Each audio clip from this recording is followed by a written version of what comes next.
Yansisi pakufambuye banda haleluya Yansis haleluya Abba Yansis pakufambuye banda Yansis Abba Yansis pakufambuye.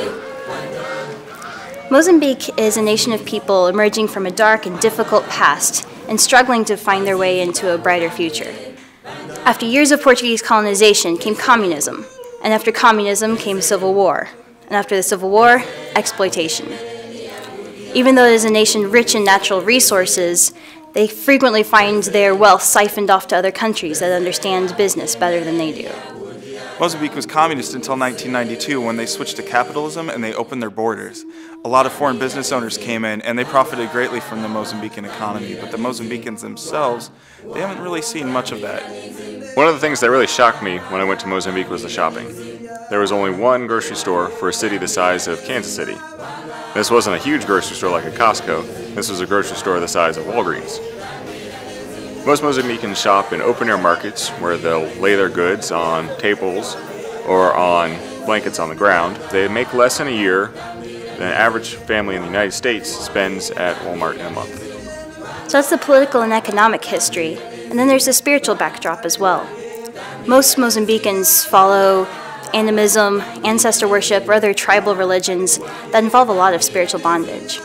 But many are not satisfied with the way things have always been, and are spiritually hungry and seeking for something more.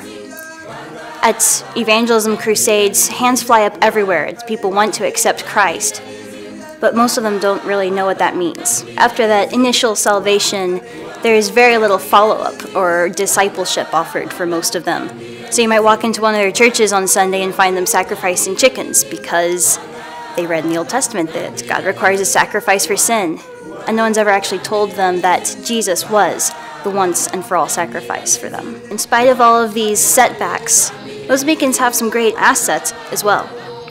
They are people of great faith, and they know how to pray until God moves. They are people of great resilience, and they can overcome unimaginable hardships. They are people of great creativity, and can make the most out of what they have on hand. And they are people of great joy. One of the things that shocked me was the size of the homes. I grew up in a trailer, and I never really considered it a nice house. But compared to Mozambicans' homes, it was huge. A lot of Mozambicans live in houses that are made out of mud and sticks and leaves. I would have thought that living in a place like that would have made people really unhappy with their lives, but they weren't. A lot of them were filled with joy. One in particular, Lino, who we spent a lot of time with, took us to his home and introduced us to his family. She's my wife, my 2 daughters, and my boy. He just enjoyed life and enjoyed getting to know Jesus every day. When we try to help Africa, traditionally we're very one-sided about it. We give them Bibles, we give them money, we give them equipment and food. What if we can make the connection two-way? What if we could use our assets to help their needs and use their assets to help our needs? So this is where Equip Mozambique steps in. Our organization's goal is to make this two-way connection a reality. We hope to see a well-trafficked bridge between the educational background and Bible knowledge of Americans and the creative background and spiritual knowledge of Mozambicans. We both have much to learn, and we both have much to offer.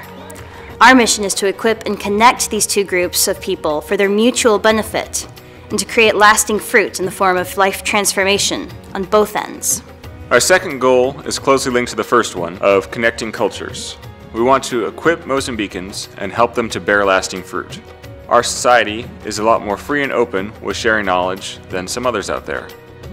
We had a Bible study going for a number of months in Mozambique, and then we started some videography and some computer classes on the side. When we started the computer and the videography courses, the Mozambicans started asking questions. Why are you doing this? Why are you letting us use your equipment? You're giving us information that we can use to get a job? They were really shocked by it, and we were shocked by how important it was to them. In equipping Mozambicans, our goal is to target those who are educated or who hope to become educated. Our hope with this is that we wouldn't just change a couple of people in the country, but that we would equip them to change their own country. One of our first goals is to help a group of Mozambicans who desire to start a college in the northern part of the country. About as many people go to college there as go to college in the town of Rolla. So the Mozambicans need mentors, and Americans need perspective. We believe that if relationships could be formed between these two groups, that lives would be changed, and that God's kingdom would come on earth a little more as it is in heaven. If you want to connect with us, visit us at equipmoz.org.